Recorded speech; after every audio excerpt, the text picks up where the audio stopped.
This is Colin Digits. I'm here with Frank from Apeiron, Digits Club AMA round 2, going into more detail on the Apeiron project, the current market conditions, and what has happened so far.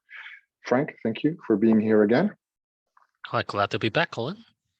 My pleasure. Overall, you had very good answers last time, so I'm very curious to see. Now we got to know everything about Apeiron, what the next steps are. Last time you explained to us the God game, how it works, the mechanics. We ran through the tokenomics, but then of course you completed the planet sale, right? That was one of the big happenings. How did that go for you? Oh, we did two great things, two pretty interesting things after our AMA. One is the planet sale, which we did before our seed round. We sold 1,600 ETH worth of planets over Easter and before the seed round. We didn't sell out though. We had to burn around, I think 5 to 10%, around I think bad. around 10% of the planets. Plus, but we sold quite a lot of it, and we sold them at pretty much above average price, not just 0.1. Only a quarter of them got sold out pretty quickly for 0.1. All the other ones were priced pretty high, but we still did pretty well. And of course, we ended it after 3 or 4 days, and then we moved on to seed round. Well, actually, seed round was supposed to end before that, because probably want the support of all the investors from seed round to support our planet sales. But ultimately, the decision was to delay the seed round and carry on with the planet sales, because I think it's just the way the seed round goes in crypto. You meet bigger and bigger people, and by the time you say you're ending the seed round, suddenly everyone jumps on the calls, even the big boys. And the big boys take their time, their sweet time. And I get introduced to a lot of other interesting people. And so I didn't want to end it hastily. It's the biggest round we have, and we want to find the right partners. So yeah, we decided to postpone the seed round to give more time for the bigger players to get introduced to us, and to take my time to really select the right partners instead of going into really hasty decisions. But all in all, it's pretty well. I think we did a pretty successful raise. We raised 10 million from seed, coupled with the 3.5 in pre-seed, that's 13.5. We didn't just raise it with tokens though, because we want to promote that Apeiron as a game. And a blockchain game entails both the NFTs and the tokens. So we sold our investments in NFT packages, where it encompasses the planets itself, the stars, the land, and the tokens. So it gives them a more comprehensive coverage of what Apeiron entails instead of just tokens. And was that only for the guilds, or did also the VCs participate on the NFT side? Actually, quite a lot of natives participated in the NFT packages. The ones that did not purchase are usually bound by mandates or the way they have set up their companies, and sometimes in the States or in some tier 1 countries, so they can only take tokens. But most others took the NFT packages. That's why we raised quite a lot, 13.5, and then we did around 4.5 from the planet sales, and now we're in private round right now, and we raised almost half of it. Actually, I'm signing the remainder of the SAFs this week, so that brings it to a total of around 21 million that we've raised. Pretty big numbers. Yeah, definitely. We're a game, and we've been signing not just crypto natives and gaming guilds. It's pretty much a mix of everyone on our roadmap. We're only beginning from the gaming guilds and from the Web3 crowds, so they make up for around half of our cap table. The other half is on esports and streaming, and a lot of them are actually from the Web2. We have giant physical gaming card communities, streamers from Twitch, from YouTube, esports teams, players. A lot of gaming guilds are backed by esports teams as well. And then we have some old-time AAA publishers, and we have AAA developers, the real AAA ones. And and also some giant mobile game developers that's looking to invest into blockchain and Web3. From the So cap a bit of table, it was everyone. basically all very strategically, well, handpicked, if I understand it. It wasn't so Yeah. much about raising the money, but more so about picking the right Let's parties. say even given the economic situation now, a lot of investors are still cash rich actually. With a lot of people have done very well for themselves over this past year, and they've got quite a significant amount of money. And a lot of them are playing it safe, diversifying and getting ready. And it's in these times that sometimes you can get to pick the ones that made the right decisions and choices. And they're still very bullish on the entire Web3 crowd, the projects and everything, and they're shopping around. And didn't really get much setback in regarding of anything. And we got pretty lucky actually, because we ended seed round and most of private round around early last week. And I remember after our seed round ended, I was asking 2 weeks ago a lot of our investors and advisors. So we raised quite a lot of money, a lot of stables. So where do I put them for yields? I think almost half of them included Anchor in one of their Anchor, yeah. recommendations. It's normal. It's normal. It's 20% in stables. Who wouldn't be attracted? And I was attracted in the beginning, but our co-founders weren't very bullish on Luna. But anyway, I was almost going to put some there, but I was just too damn busy with all the meetings after meetings. And by the time I Right. looked back, the market crashed. And I was like, holy crap! I got really lucky there. And so yeah, we were looking at the market, and we were actually planning to do our next big thing is actually the community round and the token launch, which we want to set in early June. We were already in talks with all top 5 exchanges, and we were well underway. I think 2 of them already cleared our listing, and just waiting for me to give the go ahead to we're going to launch there. But that happened, and everyone was reeling from the attack, and some of them even outright just said it's not just to me, but also to other developers I'm talking to right now, and they say almost most of the exchanges are not advising any token launch in 2 months. They said that in last Friday though, so that was pretty much at the bottom. So Right. hopefully, when the market sentiments turn a little better, they'll have a little more opening. But still, I think it's time to really step back and look at how the market is, how the sentiments are going. Still, I think people are very uneasy. The talk of winter has been around the mouths and corners for every investor's mind for quite What do some you time think now. about that? I think I actually am not as skeptical as most of them are. I think there are a lot of projects here that may be bloated, and there are a lot of alluring projects with great yields and everything. But what crypto have evolved from since 2018 is quite different.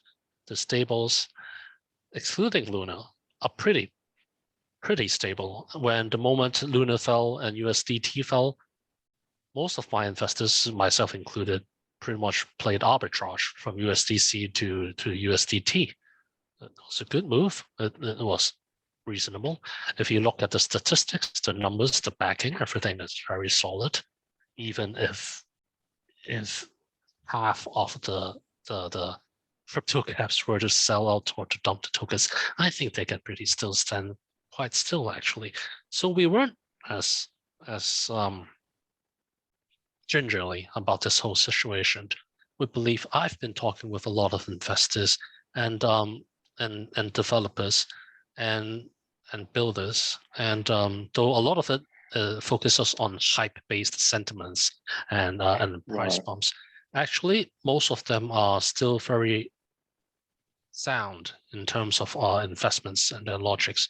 The biggest funds I talk to have so much cash reserves, and their investment philosophies are very great. And they are holding 8 to 9 digit treasuries to invest in, and they're picking their picks very carefully. And so there's still a lot of hot money around. But of course, the general sentiment and the new investment atmosphere has been significantly hampered, I'd say. And so most of the developers I know and most of the partners I know advocate the projects to maybe focus more on building and do a little less marketing, try to focus more on the project's fundamentals to survive the coming quarter at least. That's the general sentiment that may be happening. But I think that's normal. Sell in May is typical mindset for most Web2 funds and financial institutions. And the market typically rebounds around October. Hopefully that's similar for crypto. And if you ask me, I think it would be a little faster even. I myself love buying on pessimism and selling on optimism. So in the market times, when it's such a market, it's actually the best time to go in. I made some plays myself during last Friday and Thursday with my own money, of course, not with the company's treasury. Of course, yeah. I still haven't moved a single dime in the treasury. I was really tempted to play some arbitrage with my company's treasury, but still probably best not to move it during these times. I probably play something much more safe there later. But for my own play money, I did some funny moves. Was dangerous actually looking back at it, but yeah, it's always enticing over there, and the crypto list is fun to play these games. But Definitely. then again, yeah, I know a lot of people lost a lot of money, and then from my communities and everything, a lot of people actually lost their savings and were really down and desperate. And I gave this advice in another talk I did with another podcast, is that I've been in the financial world for 10 years, and I've have friends who purely trade, made their livings on trading and everything. And there are times in many of our lives that we bet big and we lose big, and you get on tilt. And when you get on tilt, every decision you make afterwards tends not to be a great decision. Many people I know get down on Luna and is trying to get back into Luna to make that sweet, maybe 200 and 300% jump, trying to get the jump before the other guys and maybe script on this. But these decisions that are made on tilt typically is even more risky, and sometimes I think it's more important to take a break when you lose really big, instead of diving into that on tilt mentality to really try to recover what you had. Yeah, it's also how you lose perhaps, right? Because when you mentioned that people lost a lot of their savings, it depends on your investment philosophy. Of course, I did a very bad trade on Luna, basically a little gamble, as you said. Well, you mentioned the percentages, but I mean, like that was a lot of money, right? But for me, relative to my portfolio, it was little money, right? And then for other people, things are different. Like I seen messages of people said like, "Oh, my savings were in Anchor," and I do think that investing, the general rules are invest only what you can lose. So if savings are being put into these things, and it depends on like, well, 10% of your savings, okay, but if it's like 80, 90% of your cash on hand that you risk, it's not free money. Such a high APR always carries risk, right? Even the rebates, like 2000% APR, you know, if anything offers more than 800% APR, it's a Ponzi economy, right? There's something definitely wrong, because nobody can print money out of nothing. It's always a supply and demand. And I feel like you have to experience it once. And I experienced the crash in 2017, where everything, I think I did 6 figures in 2017, and it ended up being, I think, something like $18,000. So it went down by 85%. From that, I learned. So this time when everything went down, I didn't get burned, right? But people, you have to go through it, you have to experience it, and it will, as you said, once you get emotional, the worst thing you can do is then make decisions based on the emotions, because that you only see the opportunity and you ignore maybe the potential risk. What do you think in terms of risk for yourself, Apeiron, moving forward? Let's say if the TGE, the listing, would be postponed beyond June? How does that affect the roadmap, or doesn't it affect it? What do you think? We are actually postponing the TGE right now as we speak. As much as I want to squeeze out a little liquidity to play some staking, breeding, and community engagement, the general sentiment and the roadmap is just, well, it needs adjustment. So we're postponing our TGE and our community round to a later date.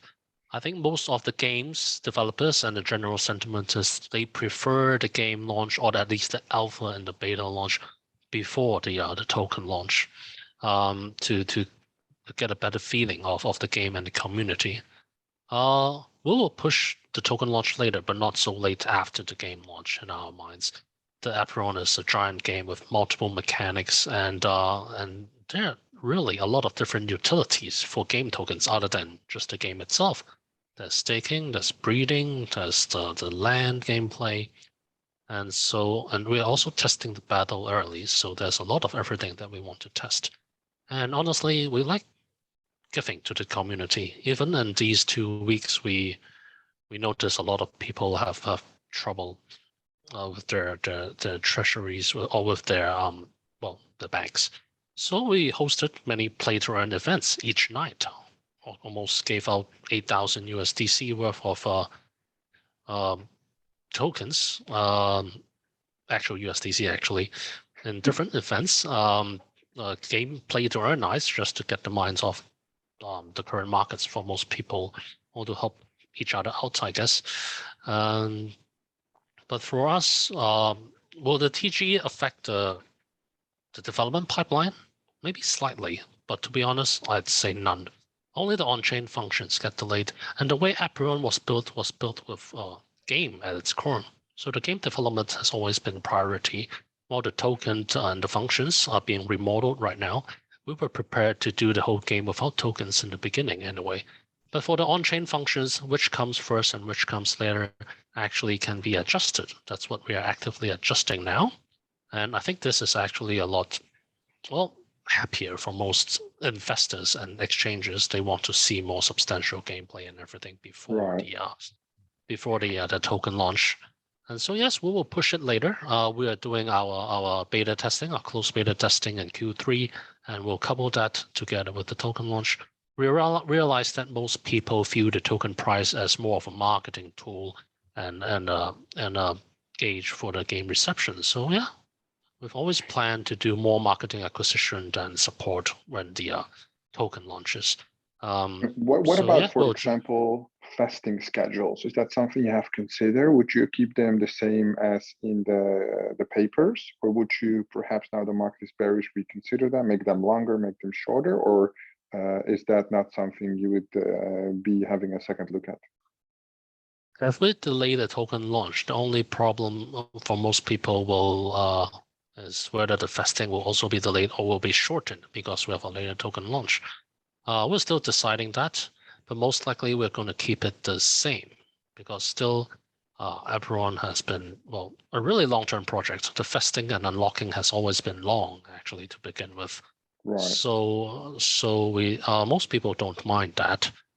But depending on the reception and the speed with which we're going to build the team and games, the original vesting begins actually in Q1 in 2023, coupled with our giant esports events, the first giant esports events that's around the time. And that would be a good time to unlock for the investors, just so the token price can be lowered a little bit when we go into esports and streaming to allow for a more approachable price for the tokens. Right. But if it's delayed, how will we handle the token price and everything?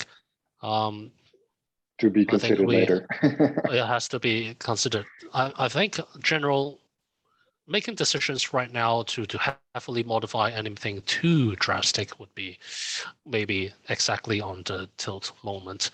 And so we will make a more adaptable model where our staking and our breeding mechanisms, which is opening up early, to be less reliant on the token price and the tokens itself. We are restructuring a new planet staking model. Previously, we don't have NFT staking and planet staking early, but we're going to develop a NFT staking early, so the planet owners can stake their planets together with any other currency we choose.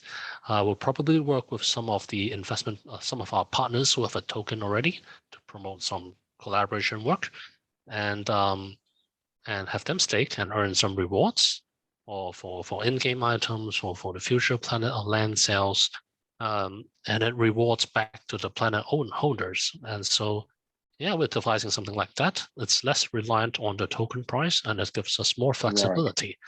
And then when the token launches, that's when we have the game testings around that time. We should be able to build more traction the other way. And we are still talking with a lot of investors now, even more and more actually. Lots of Launchpads and developers, and still many crypto natives from around the world is talking. So the general atmosphere is great. Still trying to find a way for to really well, help ease the community's minds back. I think these things just take time. We can't really force it. Yeah, it would definitely take some time. People need to adjust, you know, like you and me, we're in this crypto space every day, but a lot of people, they just check in, you know, twice a week, but also external pressure from other investors, these type of things. Previously, you mentioned 5 possible exchange listings. I don't assume you were referring to Launchpads in that case, no? You were referring to 5 exchange listings are pretty much Binance, FTX, KuCoin, OKX, and Coinbase. These are the top 5 exchanges who I've been talking to. But we've also been talking with a lot of Launchpads. Recently talked with CDFI, very interesting bunch of fellows there, and many gamers oriented. And then there's Engine Starter. Always been a pleasure to talk with Joseph over there, who's a fellow Mass Effect fan. And talking with, well, many other Launchpads. There's Red Kite, there's from Southeast Asia, there's IST Labs. There's also Raymaker, DAO Maker. There's how do you make the distinction Coin between Listed. all these parties? What do they offer where you're like, this one might be a more suitable party, or what are their proposals like in terms of what you consider? Because they all have an expertise, right? You name some of the biggest brands in crypto. It must be difficult because I assume they also have demands in what they want, right? So when you have Well, this most whole of the list, demands, most of the demands are pretty straightforward. Certain percentage from your total token allocation. Most of them target around 2% for the giant launchpads, or for certain for launchpads, it would be incubation plus the launch. It would typically entail around 2 to 3% everything. But the general sentiments for most launchpads is typically because well, because they are more associated with IDOs and decentralized exchanges. And decentralized exchanges and IDOs and launchpads are typically more susceptible to bot trading, and the communities over there are more prone to find the next coin to flip. So our larger investors, and myself included, is not the super big fan of most of the launchpads. But there are some launchpads out there that really take their time to pick the projects and have proven a pretty nice track record of launches. So never hurts to talk to a few of them. But for me, I will work with a few launchpads because it's just how I work. In the early days of Apeiron. What does that mean, Frank? When you say that's Well, just how I work, is it that's a connection or? It's not a connection. There are launchpads out there, even seedy ones, and investors actually that's not as reputable, tier 3 or 4, but they took a genuine interest in Apeiron early, before the giant investors or the giant gaming guilds came in. They looked at us pretty bare boned with this high valuation we're at, and they said they're interested and they wanted allocation. These people helped make the doors and connections available early before I signed anything with them, and they really want in. So now the giant big boys are in, the officials ones are in, and they all hate launchpads. But in my eyes, some of these investment funds and some of these launchpads have helped us. I think some projects is common practice to build from the smaller guys to the mid-sized guys. And once they get the giant big lead, the big lead usually takes a huge bite and everyone gets knocked out or downsized. But I want to follow through with the commitments I made, and after all, they didn't request that much allocation. So I want to follow through. So some of the other investors, investment funds and some launch pads here is going to stay.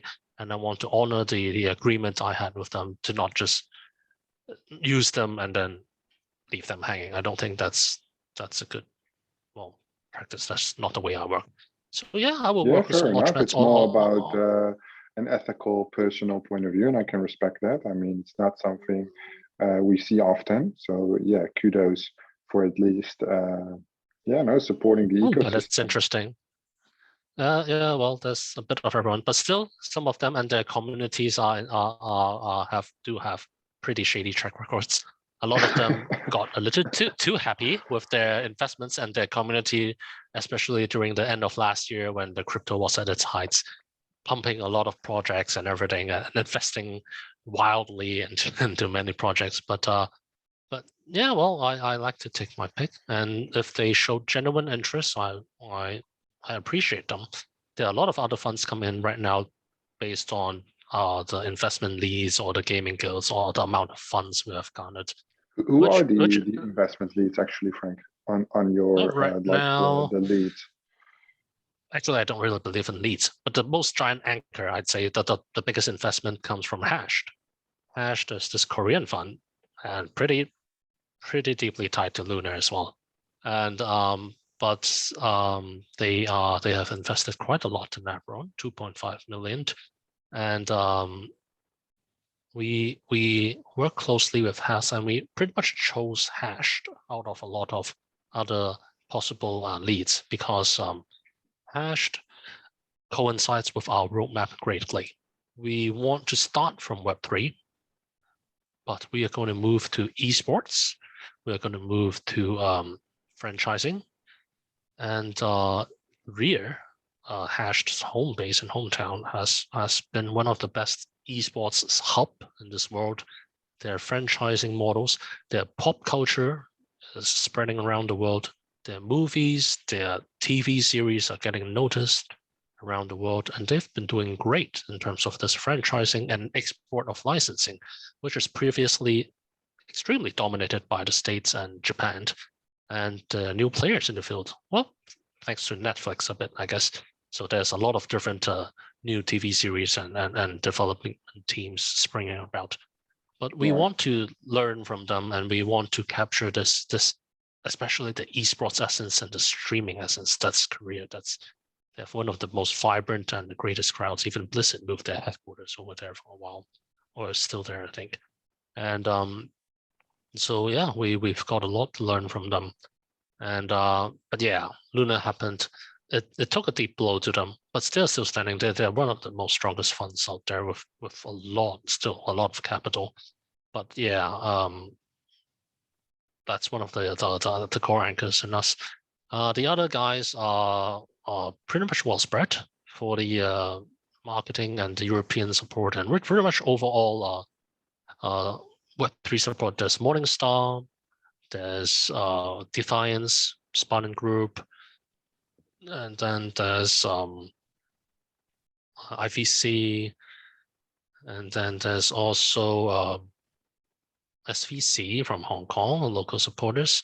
DFG and J Square came pretty late, but they still got in a little in the seed and private. They got a slot in seed and they got a bigger slot in the private round. And then we're still talking with almost all top 5 exchanges, labs, and venture arms to take a little longer to do that due diligence, but we saved the portion for them in private round. And how long does such a thing usually take on these centralized exchanges? Because obviously, would it mean, because we don't know, right? Would it mean if they join with their labs? So just an example, if Binance Labs would invest, does it mean they would also do the listing, or is that not something tied together? They all very blatantly say it's never tied together. Okay. And honestly, most of the labs invest very small ticket sizes. Usually, they don't invest heavily into much. Even for Binance, with the recent revamps, they did. I think their biggest ticket size is around 750 to $1 million. That's the biggest. Typically, it's a lot smaller, around 100 to 200K is what most labs and venture arms do. And they take a much bigger bite for their Launchpads and their listing platforms. Binance could eat up to 6 to 8%, including market making and Launchpads. But most other listings or IEOs typically take only around 2% of the liquidity. Some of them have listing fees, but the listing fees model is getting quite outdated, and a lot of them, even the old school ones that used to require listings fees, are removing them from the equation. And but yeah, the recent events has caused a lot of them to tighten a lot of the windows and the requirements for them. But yeah, we'll see how things go. Why do you think that they raise the requirements? Is it because they have risk? Because how I see it, if they would do an IEO, they get paid obviously a percentage of liquidity, as you mentioned, but I also make potentially significant revenue on the trading fees. What would be the significant risk to them? Is it just their reputation? Well, most of them would really have to support the market by publishing articles and provide marketing support leading up to the launch. Typically 1 to 2 weeks ahead of time is the required time for them to prepare the materials, the marketing support, and maybe after marketing support for the launch. And they've seen their fair share of crappy projects, crappy games.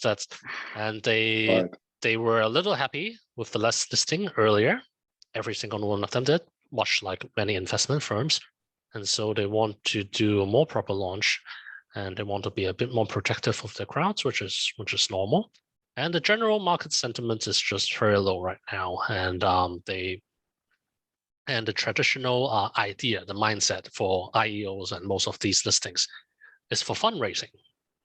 And much of crypto the hype and everything has been built around the initial big. This is actually the same. I'd say it's a double-edged sword. It's what garnered the most attention for crypto, but at the same time also garnered the most infamy for crypto, because these giant token launches on projects that seems to be created within the year or 2 years has been great for developers, great for short-term gains and everything. But the old world still despises crypto because of these launches. And it would take time for them to adjust and adhere to the different model. A lot of advisors, a lot of Launchpads actually are advising their gaming guilds to lower their TGEs a bit, to not go too crazy with the price discovery approach of TGEs. I think it would take some time, or a new form of Dutch fork price discovery sales that's coming up in 2 months to really engage back the crowds. But I think what would that mean? So if the TGEs would be lower, they flood the market with less tokens, so there's less initial. Yeah, or do you mean raising less money? Raising less money. Okay. Raising less.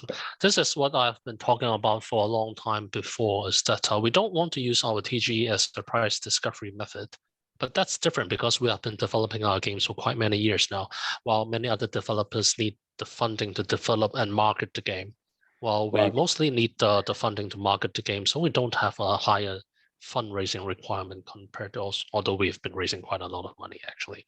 But for most other developers, they need to build a bigger war chest. There is a need, because game development is no easy task, and a lot of funds. The general split between marketing and game development is 2 to 1. If you raise 80 million, 60 million typically goes to marketing. 50 to 60 goes to marketing, while the remaining goes to development. Marketing covers a lot, and for crypto marketing, it's actually a new industry. Find the right partners and and very limited, and you don't even have to spend a dime for actually user acquisition, because we find the right KOLs, you find the right crowds to follow, and you go into really massive user acquisition on the Web3 though. But in the future, when you breach into Web2 and other such, typical marketing costs are very high right now. Our other game, Acid Rain World, is coming up, I think sometime within a month, over the next 2 weeks. And we follow a typical old user acquisition model from the click per install models from Facebook and Google. And during COVID, the user acquisition costs has pretty much doubled, even tripled during COVID. I guess because everyone's playing games and staying home. And so the costs have been increasing significantly to a point that even Web2 developers are looking into the KOL models, into Web2 models, into Web3 models of how KOL and influencer marketing can impact user acquisition.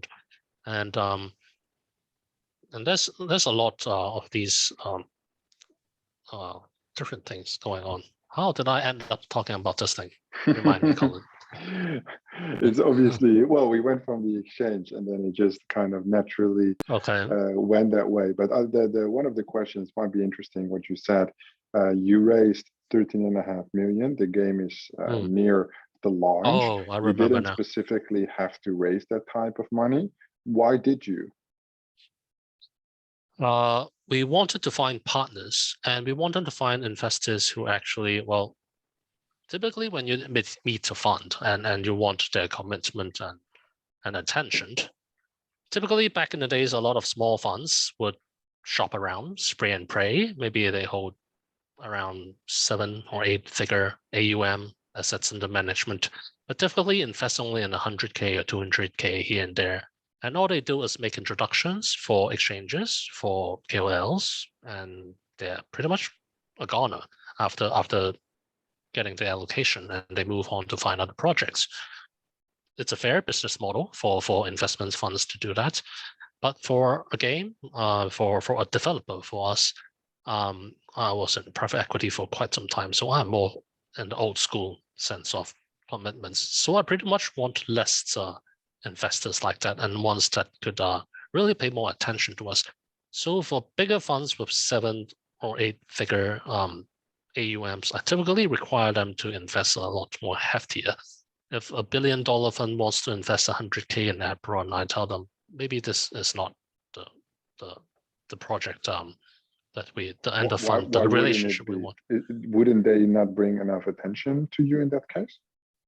I think for optics, for name building, I think you only need a few. But what really helps a project in the long run is not just the branding.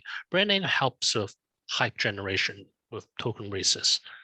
But in the long-term roadmap, will these big giant funds who have so many projects and so many prospects really focus on helping you build in the long term?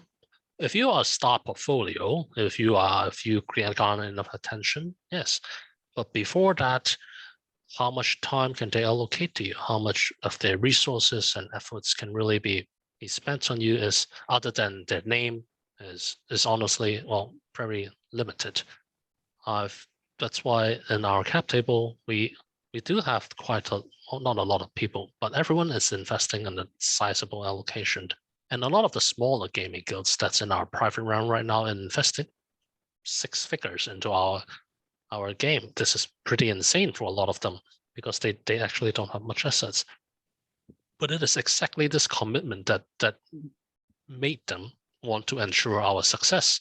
They have been very picky. Everyone has been very picky with who they partner with. I was actually told not to list some of the names in my cap table in the official announcement, even to avoid this sentiment. But there are these things that the reputation at stake for other people. But I want people to commit the amount here that's to have enough skin in the game is important. And so yeah, they due diligence a lot of other cap table. They tell me a lot of things about the histories and the styles of different founders and investors. It's good. I learned a lot while speaking to them. But of course, it's not just rumors or gossips. I meet everyone myself to take a look at the team that's behind it. I believe in second chances. I believe there are people who have to do what they need to do in order to get the fund going, in order to get the liquidity and capital going. Sure. It's not the origin or how they start. It's really how they evolve and how they learn or how they work. So yeah. Looking for partners who can actually help with the roadmap. After all, not to be hubris, but the funds we are raising in crypto may sound a lot, but it's still incomparable to old Web2 industries. Apeiron may have raised 20 million so far, and in total we are going to raise around, after land sales and our private rounds in TGE, we're looking at around close to 40 million. But 40 million, if you look at how much development budget a real AAA costs, 40 million probably gets you close to a standard development cost of a AAA game. But the real big AAAs is not even half of it.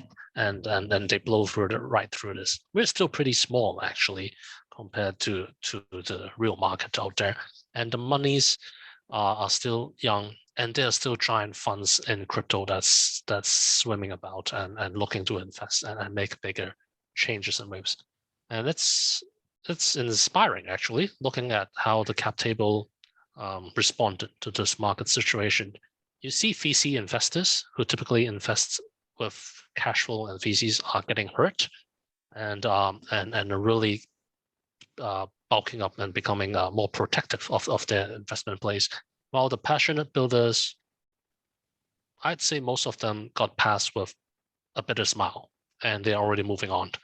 And they were always prepared for this event. And so well, yeah, there's something definitely to say for that, right? If you pioneer in the crypto space, because I think any company at this point is kind of pioneering, right? There's still a lot of new developments continuously, but also the hype, the bullish markets, there cannot only be bullishness, right? At some point, you have to live through maybe not even a long winter, but at least some bearish trends.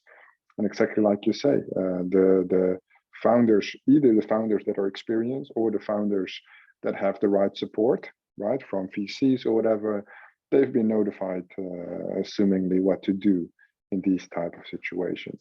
When you spoke about the Rain game, right, and then now Apeiron, is there anything already on the roadmap beyond Apeiron, or will the studio completely focus on Apeiron as is?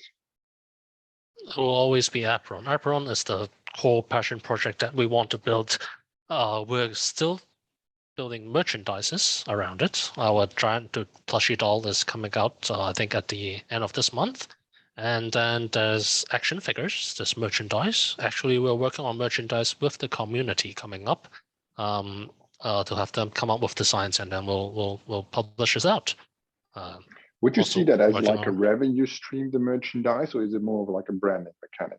Because I'm wondering how much money would that actually make, these things? For most merchandises, if you look at typical Blizzard action figure models and game figure models, most collectible action figures don't actually are not used for revenue generation. It's more of a fan service or a brand building sort of thing, because the costs are actually quite high. But with the advent of NFTs, if you merge the two, there's actually, well, a slight chance of growing revenue. But this revenue does not go to us. It goes to the players and the collectors. The secondhand market for collectibles has always been a user's market, and NFTs make things pretty easier for them. And so we will create these dolls and figures and collectibles, and we will turn them into NFTs. Price we're publishing them or selling them is most likely, we don't. It's very hard to take profit from this model unless you it's economies of scales business. Typically in the old world, the toy merchandise market, the ones that make profit are the mass-produced toys, the ones you see in Walgreens, Toys R Us. That's really mass-produced. Collectible figures and action figures are tough business, they are very, very well developed business.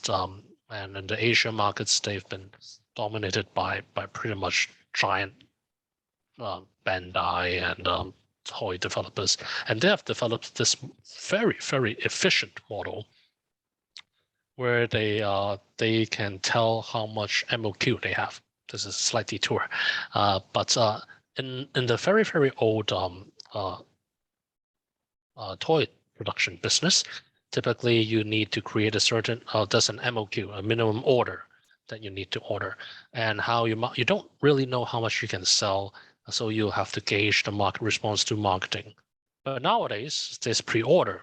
Everyone pre-orders, and the biggest toy brands with the biggest brands always do pre-orders, and they can very, very accurately calculate how much of one action figure or one toy needs to be produced before it was being marketed, before it's actually produced. And they work with all the giant toy manufacturers, and they have developed this system where even the toy manufacturer nowadays, they only work on pre-order model. So it's pretty tough for new toys and other IPs to enter the market to compete against them, actually. But with the invention of NFTs, even small developers and publishers can do that. We can gauge the market by using 3D designs, NFT designs, and interact with the communities to see if the model flies. I think a lot of the fashion NFTs are doing this nowadays to gauge the market. So they have these different 3D models, different NFTs in their fashion brands, and they'll market it to different users. Users will buy it. The ones that get traded most or receive the most attention will become actual products, and they can probably gauge the amount of numbers based on the rarity. Yeah, it's a great booming business for the fashion side, actually, and they can gain the revenue, and at the same time they can also be a little more accurate in terms of predicting their sales models. We can actually do that with toys, with 3D models and everything. We can determine which toys can get sold the best with 3D models, and only produce with that. There's a whole new implication yet to be discovered. Do you think that branding aspect, in terms of, I don't know how much time it takes to set up all that merchandising and everything, but it sounds like one of your bigger strategies, relevant to the time and effort that goes into that whole merchandising thing, relative to what we would normally expect is a revenue yielding time commitment? How does that weigh off in terms of like the branding marketing? Do you think it fills in such a gap? If yes, which I assume your answer is yes, otherwise you wouldn't have chosen it. That would be the whole point of doing this in 3D and everything, because but why we have the assets. It takes preparation, it takes time, and it takes a lot of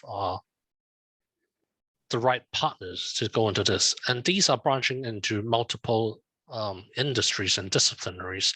And not a lot of teams want to focus so much on many other of these aspects. It requires years of work. It requires the right team mix. It requires a hell lot of preparation. Game worlds and IP franchises and stories is actually, story development is one of the, I don't know how to say this properly in English. Story development in games typically have least effects in the short run. Most people look into statistics, whether this is the rarest items, how powerful it is, and they move on. They don't really look into the stories most of the times. And then, but the stories, if you invest enough time in it, it's this minor differences that eventually builds up to something great and pays off ultimately. But it's not something 100% very agree. Yeah, nobody really unique. It's not worth it. It's not worth it though, in terms of a business sense. That's why if you look at typical game models, very little games work on this franchise model. They would pretty much prefer to create a game, get funding, get publishers funding, or get open funding from Kickstarters or from the users, and then publish the game out. Typically a game life cycle is the hypest during the first year. After the first year, the development slows and the developers move on to another project, leaving a small portion of their operations team to maintain the the servers until this died down, and they all focused their resources into creating new games, new reskin games of the same. Because the game model, the game mechanisms are proven all these years. Players like these games, but they want to be stimulated in other art forms, in other stories, in other animation styles. And so it's more efficient for most developers to really jump from one game to another, or reskin from one game to another, playing on these the typical model, refining their game mechanisms from one to another. This actually fits the play to earn model, or the play to earn economies. It's just like mobile games. You get a new game, people pay, people compete, and people pay everything, and then they move on to another game. They're okay. There's nothing to earn. In the play to earn, you have fresh new economies every 2 months. You pump a game out, you garner the funds from NFT sales and everything. You publish it, everyone plays it, but the economy gets sucked dry. And so the developers were already on the other game in another company, another brand name. The team may have developed another game with the same mechanisms, but a very different skin. And this time they learned, and maybe they rebranded. And so the players jump from this game to another to invest in another game. The game experience is still there. If on a play to earn basis, players still get to earn a little bit, the early status. And this model from mobile will be ported into blockchain, I guess. But on the other side of the model are franchise games that really intend to take the extra steps and the extra resources to develop the brand further. The risk also escalates and increases, of course, together. And so this is a riskier model, actually, for most developers or people, traditional developers and publishers, because the amount, every time we develop a new expansion content, a new series, typically when you see movies or games, the Matrix, the second, the third, the fourth, the fifth, it sort of dies down, this fervor, and it's hard to keep up unless you really try something new that's outside the typical game modes or the typical model you're building. That's why we have merchandising, we have animation series and shorts, and we have different parts of the commons to keep people engaged. And yeah, this is just the first there's model. always the exemption, right? Because I think, of course, Matrix got worse. Matrix is one of my all-time favorites, right? So Digits Club, Matrix, Harry Potter got worse, but I think Lord of the Rings 1, 2, and 3, they were great, but The Hobbit wasn't that great in terms of. Well, Matrix was. I was really hyped for the new one. Actually, I grew up with Matrix as well, and Godfather as well. And but I didn't grow up with the Godfather, but I really, really loved it. And so yeah, I still remember saying this about the Marlon Brando poster and how you're very similar to Marlon Brando, the way you talk. But Matrix, yeah, it was a little disappointed, but I guess it's just nostalgia playing. But I think there are some. That's what you're seeing nowadays in the movie business, is that you see remakes of really, really great classics. A lot of them are a big bummer or just a cash grab, but some of them turn into even better products. Yeah, I like it when they take the style and they just change it a little bit. The Irishman I thought was amazing compared to the whole genre that wasn't that hyped anymore. And I heard that, I don't know, the director from The Irishman, who also did Goodfellas, which is also like a classic, he's Scorsese, come on. a new, I don't know from the top of my head. He's been making the new Mafia movie, I think, from the same production team at least.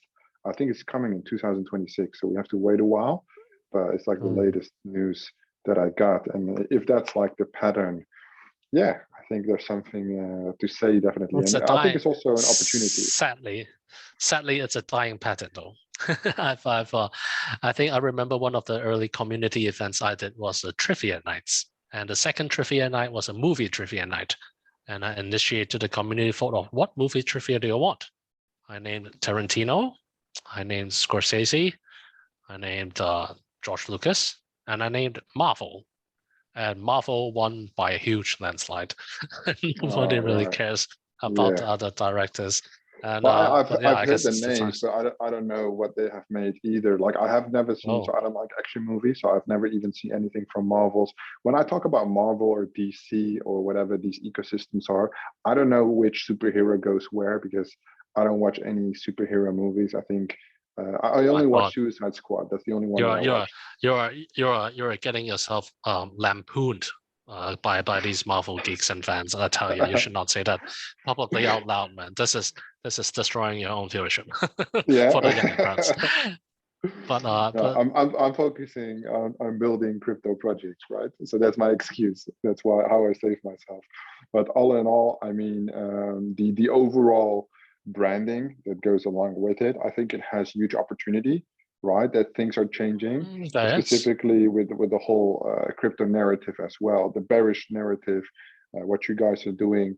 It's very easy for companies and even investors to look at the problems, but the Luna crash, like things I spoke about with other VCs, is Terra Luna crashing only brings even pushes innovation, right? So next time you will see crypto insurance funds that they will bring all kinds of things that they analyze the whole downfall of the Luna ecosystem, and they will be smart entrepreneurs 1 week from now or a year from now that analyze that case and basically build new things out of it, right? well, Which I think it's hopefully the that's one way to look opportunity. at it. I actually look at it in a way that I hope the hype-based models gets a little education, the crowds that follow the hype-based model, and more attention can be placed into the technology itself of blockchains and NFTs, what they could actually bring to the table Fair. instead of just hype. And and and it's time for projects that really focus on the ones that really intend to stay and last. Well, it's not a cleansing of bad blood in my mind, even sometimes for bad, well, paper hands, so to speak, that will get easily burned. So well, everyone gets a little smarter, but will these new projects and everything really help with the seasons and cycles of crypto? I'm still skeptical of that because, Hopefully. well, after all, the main draw of crypto is decentralization, and without regulation of decentralization, always comes these risks. It's just, it's sometimes humans follow the same cycle over and over as they repeat the same mistakes, but in bigger proportions, while masquerading from one cycle to another, but it's just a repeating cycle of greed and fast money, which is always interesting. I mean, the entire draw of crypto is still going to be the speed, the fluctuations. This Yeah, but is I think that adrenaline. bring hypes as well, right? So like inevitable, the hype brings the adoption.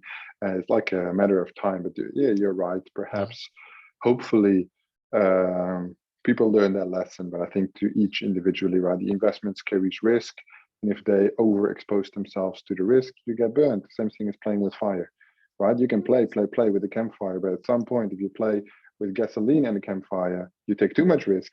Likely, you get burned. And Mm. some people get burned bad. I don't know. I understand. But yeah, I'm an idealist, so I'll try to work closer with my community to see what games we can play to get their minds off it. I think education comes still at a great cost. That's what the good communities will thrive to become. And crypto is all about a lot of different communities banding together. And the stronger communities that last through these cycles will become something really, really great. That's why I'm pretty Digits Club. bullish on this.